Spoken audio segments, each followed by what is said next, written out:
बच्चे और बड़े में फर्क क्या होता है? बच्चा जो होता है जो भी चीजें करता है वो विदाउट पर्पस करता है, और जो बड़ा व्यक्ति जिसको हम वयस्क बोलते हैं वो जो कुछ भी करेगा, बड़ा लड़का, बड़ा लड़की, बड़ा आदमी, बड़ी औरत, जो कुछ भी करेंगे उनका कुछ मकसद है करने का।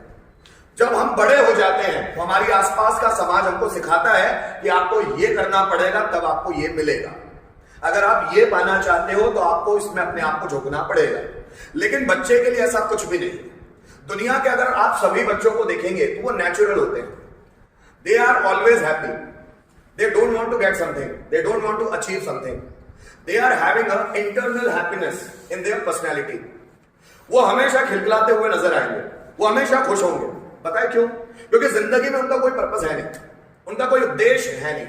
जैसे वो बड़े होने लगते हैं तो हम लोग उनको सिखाते हैं कि ज्यादा खुश नहीं रहते, जिंदगी का कोई पर्पस ढूंढना है। जैसे आप प्रकृति को देखो तो बच्चा प्रकृति से आया हुआ है। ये पूरा नेचर जो देखेंगे ना, ये पूरा नेचर जिसको प्रकृति कहते हैं, बच्चा भी ये प्रकृति जैसा ही है, क्योंकि बच्चा भी प्रकृति से आया हुआ है।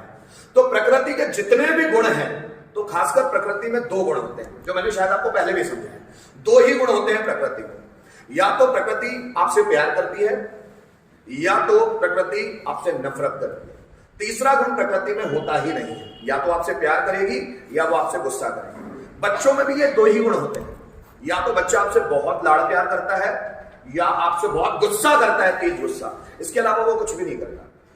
जैसे प्रकृति को जलना नहीं आता, किसी से तुलना करना नहीं आता, किसी से कंपैरिजन करना नहीं आता, किसी को नीचा दिखाना नहीं आता, किसी से भेदभाव करना नहीं आता, वैसे ये सभी गुण बच्चे में मौजूद होते हैं। बच्चा भी किसी से भेदभाव नहीं करता। उसके लिए माँ या पिता, दादा या दादी, नाना या नानी, पड़ोस का कोई लड़का या उसका दोस्त, कोई भी इंपॉर्टेंट नहीं होता। सब उसके लिए इक्वल होते हैं, जैसे नेचर के लिए सभी इक्वल होते हैं। आप समझ लो, बच्चे को अगर आपसे लाड़ प्यार आएगा तो आपके साथ खूब खेलेगा, बहुत खुश मिजाज रहेगा। लेकिन अगर आपको उसको आपसे गुस्सा आ गया तो वो पब्लिकली आपको थप्पड़ भी मार सकता है, जैसे मेरे साथ होता है। वो आपको पब्लिकली थप्पड़ भी मार सकता है क्योंकि वो उसका गुस्सा है। तो हम लोगों को ये समझ में आना चाहिए कि ये भगवान जैसा है, भगवान ही है, प्रकृति से आया हुआ है, क्योंकि वो पहले मां की कोख में आने से पहले इस नेचर में था। एक नेचर का कण आता है मां के उस मांस में जो उसकी कोख में है, उस मांस में वो कण आता है और उस मांस में जान आ जाती है। तो वो कण पहले प्रकृति में मौजूद था, उसमें पूरी प्रकृति की असीम शक्तियां विद्यमान है। इसलिए जब बच्चा पैदा होता है वो हंसता, खिलखिलाता, एनर्जी से भरा हुआ होता है। 3 साल तक आप किसी भी बच्चे को देखिए, सिर्फ 3 साल। पता है क्यों ऐसा? क्योंकि 3 साल के बाद उसके आसपास के लोग उसकी जिंदगी बनाने की कमांड अपने हाथ में लेते हैं कि तेरी जिंदगी मैं बनाऊंगा। भले मैंने मेरी जिंदगी ना बना पाया हो, लेकिन तेरी जिंदगी की जिम्मेदारी मेरी है।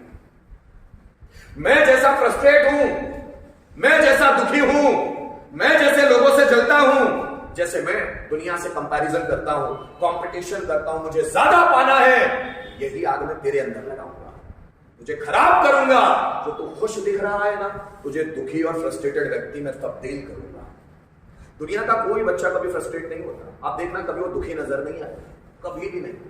लेकिन हम लोग उनको दुखी बनाते हैं। तुझे स्कूल पढ़ना पड़ेगा, तभी तेरा फ्यूचर बनेगा। स्कूल पढ़ना जरूरी है कि नहीं है, ये बाद में डिस्कस करेंगे।